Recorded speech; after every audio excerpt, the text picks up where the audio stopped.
উত্তর পূর্বাঞ্চলের পর্যটনের সার্বিক উন্নয়নে কেন্দ্রের বিশেষ উদ্যোগ। বুধবার দ্বিতীয় পর্যায়ে টাস্ক ফোর্স বৈঠক অনুষ্ঠিত। উত্তর পূর্ব ভারতে লুকিয়ে থাকা রত্ন বলে জানালেন ডোনার মন্ত্রী জ্যোতিরাদিত্য সিন্ধিয়া। উত্তর পূর্বে পর্যটনের সার্বিক উন্নয়নের উদ্যোগ। শিলংয়ে উচ্চ পর্যায়ের বৈঠকে টেকসই রোডম্যাপ চূড়ান্ত। উত্তর পূর্ব ভারতের পর্যটন সম্ভাবনাকে বাস্তবায়িত করতে ও টেকসই পর্যটন রূপরেখা নির্ধারণে বুধবার মেঘালয়ের রাজধানী শিলংয়ে অনুষ্ঠিত হল দ্বিতীয় উচ্চ পর্যায়ের টাস্ক ফোর্স বৈঠক। মেঘালয়ের মুখ্যমন্ত্রী কনরাড কে সাংমার সভাপতিত্বে অনুষ্ঠিত এই বৈঠকে কেন্দ্রীয় ডোনার মন্ত্রী জ্যোতিরাদিত্য এম সিন্ধিয়া, বিভিন্ন রাজ্যের পর্যটন দপ্তর ও প্রশাসনের শীর্ষ আধিকারিকেরা এবং উত্তর পূর্বাঞ্চলের বিভিন্ন প্রতিনিধি অংশ নেন। ত্রিপুরার মুখ্যমন্ত্রী মানিক সাহা বৈঠকে ভার্চুয়ালি অংশগ্রহণ করেন।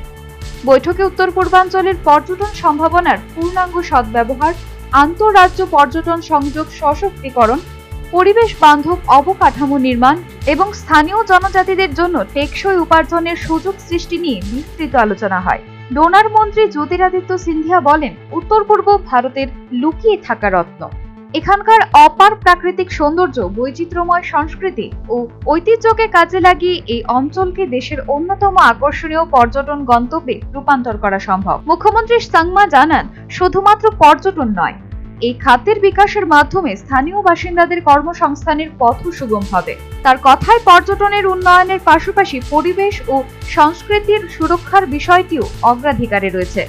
বৈঠকে রাজ্যভিত্তিক পর্যটন পরিকল্পনা উপস্থাপন করেন বিভিন্ন মুখ্য সচিব ও কর্মকর্তারা। Eco tourism, heritage trail, homestay সংস্কৃতি এবং অ্যাডভেঞ্চার ট্যুরিজম প্রসারে বিশেষ গুরুত্ব দেওয়া হয়। পাশাপাশি বিমান, রেল এবং সড়কপথে আন্তঃসংযোগ উন্নয়নের প্রয়োজনীয়তা নিয়েও আলোচনা হয়। বৈঠকে একটি সমন্বিত ও দীর্ঘমেয়াদী রোডম্যাপ প্রস্তুত হয়েছে বলে জানিয়েছেন অংশগ্রহণকারীরা। তাদের মতে যথাযথ পরিকল্পনা ও সমন্বিত উদ্যোগের মাধ্যমে উত্তর পূর্বাঞ্চল ভারতের পর্যটনের অন্যতম কেন্দ্রবিন্দু হয়ে উঠবে। Bureau report, news vanguard.